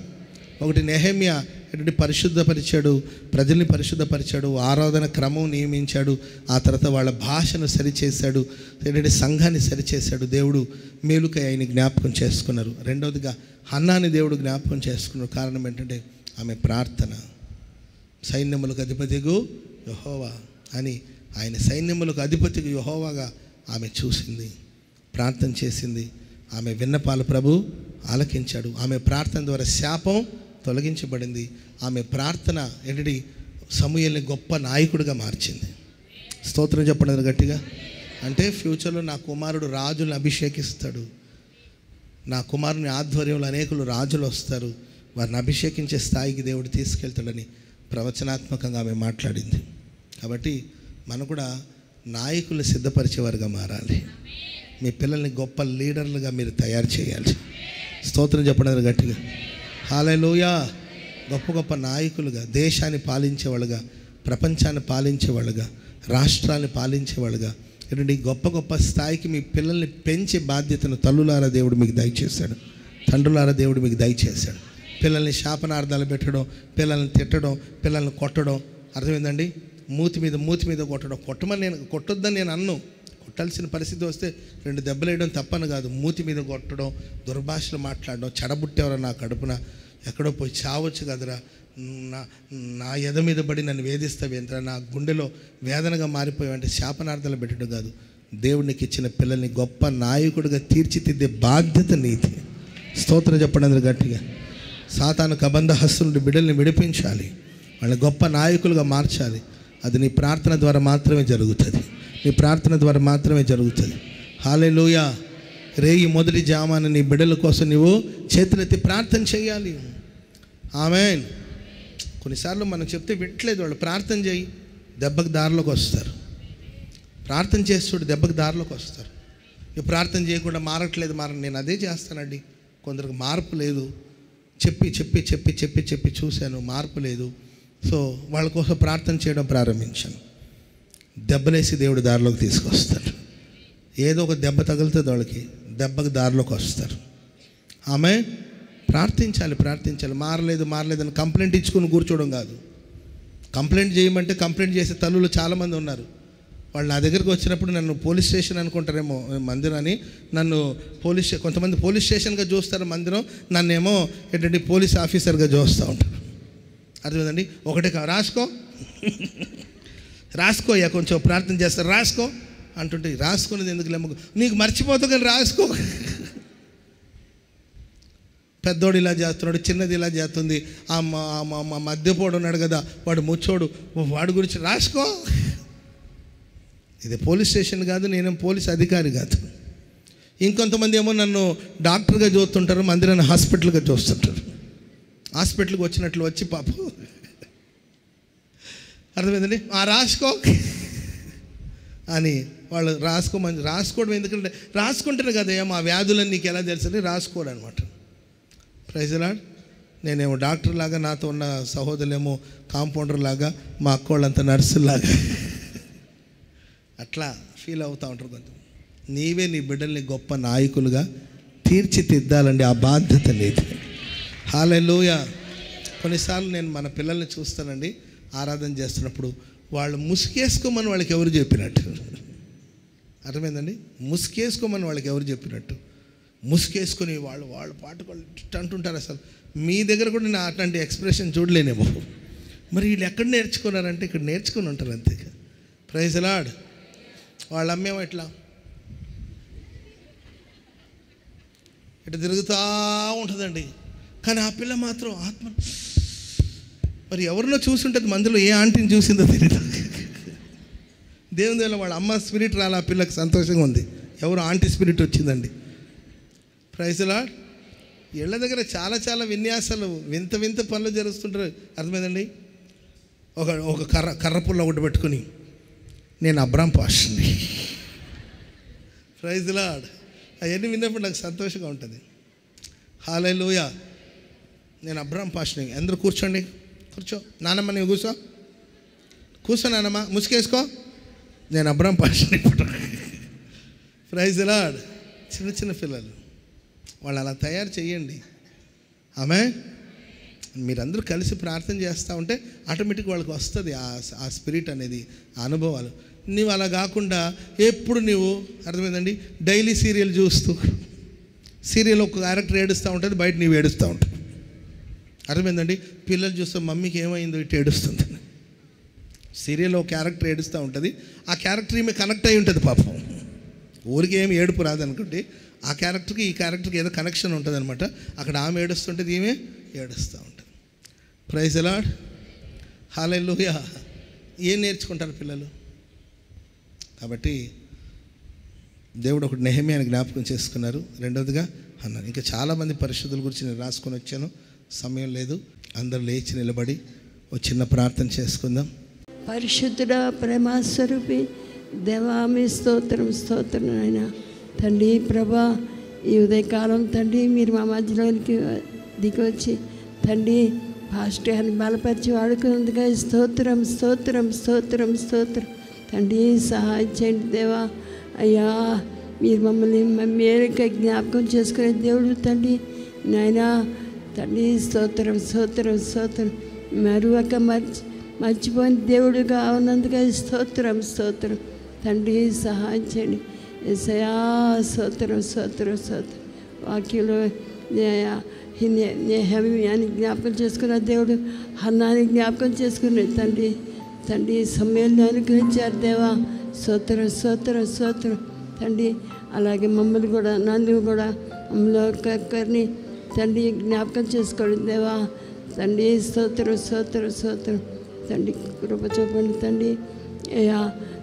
దూర ప్రాంతాల నుంచి అనేక మంది పెద్దలని ప్రభా మీ సన్నిధికి తీసుకొచ్చారు తండ్రి. వచ్చిన ప్రతి ఒక్కరిని దర్శించి మీరు మాట్లాడినందుకే స్తోత్రం తండ్రి. మీరే సహాయం చేయండి యేసయ్యా. కనికరించి సహాయం చేసి తండ్రి, మీరే కనికరి అయ్యా.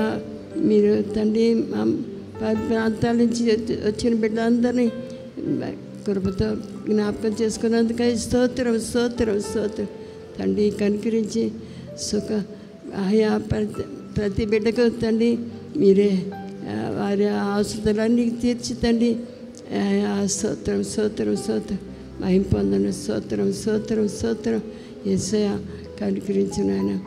అయ్యా కనికరించి వచ్చిన ప్రతి బిడ్డను దర్శించి అయ్యా కనికరించి మా ఒక్కొక్కరిని తండ్రి మీరు ఆశీర్వదించి కృప చూపి ఏ విధం చేతనైనా మాలో మీరు ప్రారంభించిన మీ ఉన్నతమైన పని సంపూర్తిగా నెరవేర్చి మహిమగల రాజ్యం కొరకు అక్కడికి సిద్ధపరచమని వాక్యం చెప్పిన మీ దాసుని కూడా బలపరిచి అభిషేకించి రెట్టింపు ఆ అభిషేకమును ఇంకను శక్తితో నింపి బలంగా వాడుకోమని మహిమ ఘనత ప్రభావాలు పొందుకోమని ఆ ప్రభు అయిన యేసుక్రీస్తు పరిశుద్ధ నామములో ప్రార్థించి వేడుకొంచున్నాం తండ్రి. ఆమేన్. ఆమేన్. ఆమేన్. మన తండ్రి అయిన దేవుని ప్రేమ, కుమారుడైన యేసుక్రీస్తు వారి అత్యున్నతమైన కృప, పరిశుద్ధాత్మ దేవుని అన్యోన్య సహవాసము, సన్నిధి, సమాధానము, సంతోషము సర్వలోకంలో ఉన్న సమస్త పరిశుద్ధులకు, ఈ ఆరాధనలో పాల్గొన్న వారికి, లైవ్ వీక్షించిన వారికి, దేవుని వాక్యం ప్రకటించిన తన దాసునికి మేలు కలుగుటకై నన్ను జ్ఞాపకం చేసుకోవాలని తీర్మానంతో ప్రార్థన చేసుకున్న వారందరికీ మహాదేవుని కృప మహిమ కలిగిన రాకడ వరకు తోడయుండి నడిపించునుగాక. ఆమేన్. ఆమేన్. హల్లెలూయా.